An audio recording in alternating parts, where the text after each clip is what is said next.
ৰাজ্যত এতিয়াও ম্লান পৰা নাই ৰাসৰ মাদকতাৰ। অসমৰ বিভিন্ন ঠাইত এতিয়াও চলিয়ে আছে কংসবধৰ আখৰা, চলিয়ে আছে ৰাধা কানাইৰ ওচৰলৈ যমুনাৰ তীৰলৈ দৌৰি যোৱাৰ আখৰা। এই মুহূৰ্তত যোৰহাটৰ খুটিয়াপতাত উপস্থিত আছোঁ আৰু খুটিয়াপতাবাসীয়ে দুদিনীয়া কাৰ্যসূচীৰে আয়োজন কৰিছে ৰাস উৎসৱৰ। আৰু আজি বৰ আখৰাৰ দৃশ্য মই সতীৰ্থ পাৰ্থৰ জৰিয়তে দেখুওৱাৰ প্ৰয়াস কৰিছোঁ। এই মুহূৰ্তত নন্দালয় চলি আছে আৰু নন্দালয়ৰ সামগ্ৰিক পৰিৱেশটো মই অকণমান দেখুওৱাৰ প্ৰয়াস কৰিছোঁ। এয়া এই মুহূৰ্তত যোৰহাটৰ খুটিয়াপতাত উপস্থিত আছোঁ আৰু খুটিয়াপতাৰ ৰাইজে, মই আকৌ কৈছোঁ যে দুদিনীয়া কাৰ্যসূচীৰে তেওঁলোকে ৰাস উৎসৱৰ আয়োজন কৰিছে।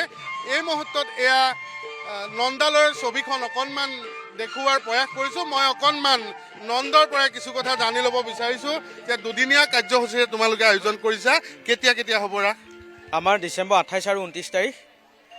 আমাৰ মানে কি হয়, খুটিয়াপতা গাঁৱৰ বৰনামঘৰৰ সাহায্যতহে খুটিয়াপতা গাঁৱৰ যুৱকবৃন্দ আৰু ৰাইজৰ সহযোগত আমাৰ দুদিনীয়া কাৰ্যসূচীৰে আমি ৰাসবাগী উদযাপন কৰিবলৈ ওলাইছোঁ।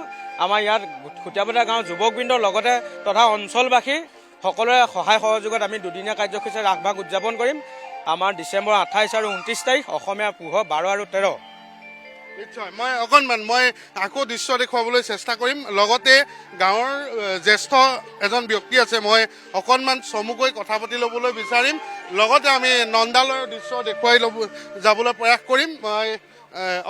মই জ্যেষ্ঠ এজন ব্যক্তি গাঁওখনৰ, আপোনাৰ পৰাই জানিম যে খুব চমুকৈ জানিবলৈ বিচাৰিছোঁ দুদিনীয়া কাৰ্যসূচীৰে আপোনালোকে আয়োজন কৰিছে। যদিও ৰাস শেষ হ'ল, তথাপিতো কিন্তু ৰাসৰ এই মাদকতাটো এতিয়াও বৈ আছে অসমৰ বিভিন্ন প্ৰান্তত। আৰু যোৰহাটত এয়া আমি ৰাসৰ বৰ আখৰা দৃশ্য দেখুৱাই আছোঁ। খুটিয়াপতা যুৱক যুৱতীসকলে খুটিয়াপতা সকলো সহযোগত এই ৰাস পূৰ্ণিমা হৈ গ'ল যদিও এতিয়া শেহতীয়াকৈ তেওঁলোকে আয়োজন কৰিলে আজি বৰসভা এই খুটিয়াপতা এইখিনিতে কথা সমাগত কৰিছে। গতিকে বৰসভাত 28 আৰু 29 ডিচেম্বৰত গকুলত কৃষ্ণ জন্ম উৎসৱ। আজি ইয়াৰ গোপীসকলে নাচিছে, কৃষ্ণ নন্দৰ ঘৰত তেওঁলোকে আনন্দ উৎসৱ কৰিছে। সেইখিনি কৰি ৰাইজৰ দৰ্শকো চাবলৈ আহিছে। সকলোৱে শুনি ভাল লগা এটা পৰিৱেশ। নিশ্চয় ধন্যবাদ জনাইছোঁ। মই পোনে পোনে পাৰ্থক এই গকুলৰ নন্দৰজাৰ ঘৰৰ ছবিখন দেখুৱাই যাবলৈ অনুৰোধ জনাম। লগতে মই ৰাসৰ গীতৰ মাজলৈ পোনে পোনে আপোনালোকক লৈ যাবলৈ প্ৰয়াস কৰিম।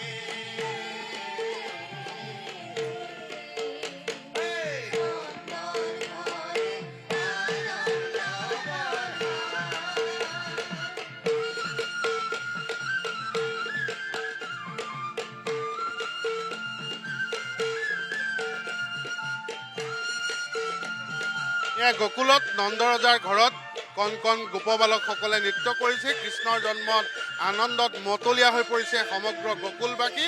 তাৰেই দৃশ্যাংশ মই সতীৰ্থ পাৰ্থৰ জৰিয়তে দেখুৱাই যোৱাৰ প্ৰয়াস কৰিছোঁ।